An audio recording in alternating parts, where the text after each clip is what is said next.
Now, the first phrasal verb we're going to look at today is add up. Now, add up, it has multiple meanings. One of them is to put two things together. For example, I'm going to add up 5 and 5 and make 10.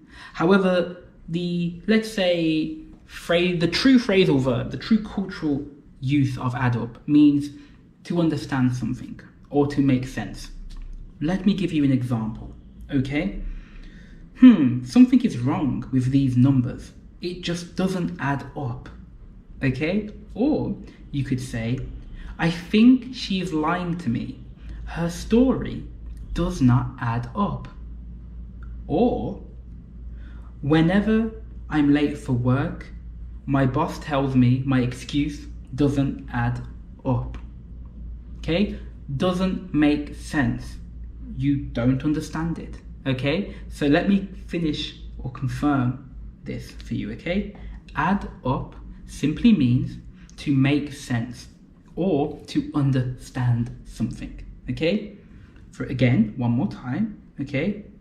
Whenever I'm late for work, my boss tells me my excuse doesn't add up. I think she is lying to me. Something doesn't add up. Something is wrong. It doesn't add up. Okay, it doesn't come together and make the right outcome.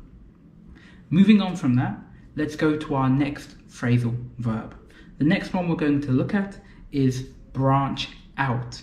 Okay, now I like branch out because it means to try new things or to grow. Now, a branch in English is the wood that grows on the side of a tree. Okay, so you have the trunk, which is the middle of the tree, trunk, and then growing from it, you have branches. So to branch out means to split in a new direction, to grow. Here are some examples, okay? I am branching out and learning a new language, okay? Amazon is branching out and investing in new technology, okay? She didn't want to branch out because she was comfortable with her current job. Okay, do you see how this how this phrasal verb works? Branch out simply means to grow and to try new things. I'm branching out and trying to learn a new language. Amazon branched out and introduced a new technology. She doesn't want to branch out because she's happy. Okay, to try new things, branch out. Now, the next phrasal verb we're going to learn, the final one for today, will be to weigh up. Now, to weigh simply means to measure how heavy something is. Okay, if I step on the scales and it says I'm 80 kg, let's say, well, I'm weighing myself. So to weigh up, imagine we have the old school scales. When you weigh something up, you find out which of the two options is heavier. And we can use this as a phrasal verb to talk about choosing an option, okay? To find out which option is best or to make a decision, okay? Let me give you an example.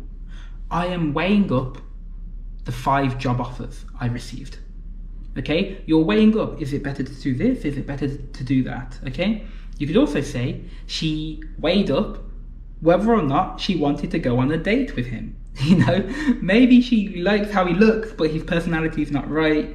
Or maybe his personality is not right and she is right and she likes how he looks. Very harsh. She would be weighing up. He's cute, but I don't know if he's nice, or he's not so cute, but he's very nice. She's weighing up the options, okay?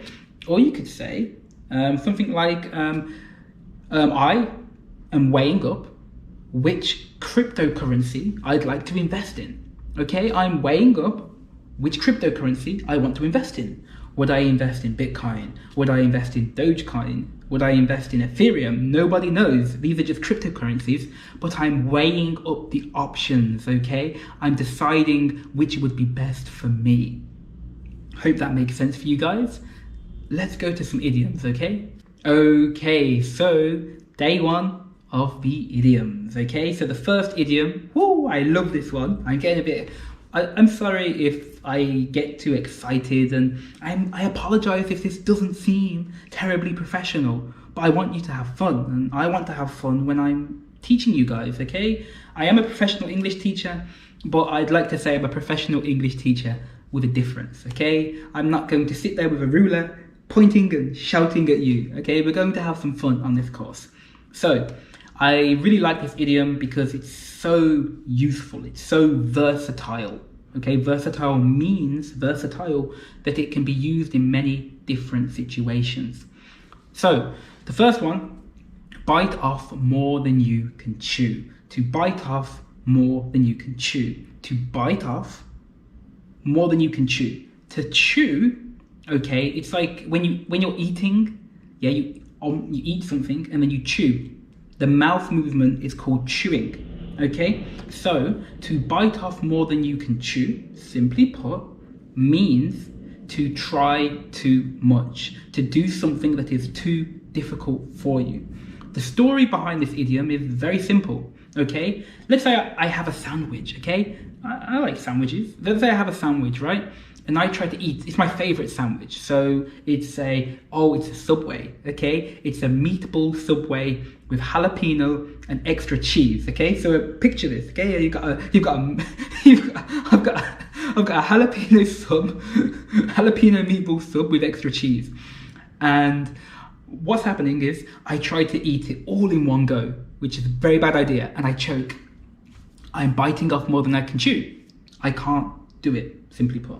Okay, so to bite off more than you can chew, simply put, as I said, just means to try something that's too difficult. Let's go to some examples, okay? I think I'm biting off more than I can chew trying to learn 20 idioms a day, which is true. If you try learn 20 idioms a day, you won't be able to manage it probably, but you can do around 3 to 6, okay? Another example could be, okay, be careful. Don't bite off more than you can chew when working. Okay, take it easy. Don't stress yourself out. Don't bite off more than you can chew while working. Okay? And let's use a past, let's go to a past tense example. Okay? He had bit off more than he can chew and was unable to finish the project. Okay? Or he had bitten off more than he could chew and was unable to finish the project. Okay? I hope that makes sense. Okay, so to bite off more than you can chew just means to try too much when something is too difficult. Now, let's continue progressing, okay? So the next one I want to introduce to you is to call it a day. To call it a day. To call it a day. What does that mean? Well, to call it a day, simply put, just means to, let's say, finish. To end something, okay? To finish, to end. Not just for the day, but it could be over a long span of time. Let me give you an example. You'll understand once I explain it, okay? Oh, I'm so tired of studying Reese's idioms. I'm going to call it a day, okay? Hopefully you don't do that on the first day, but that, I'm tired, I don't want to learn anymore. I'm going to call it a day. Or you could be at work, okay? Great job, guys. We've finished the project. We can finally call it a day. Okay, great job. We've finished and we can now call it a day.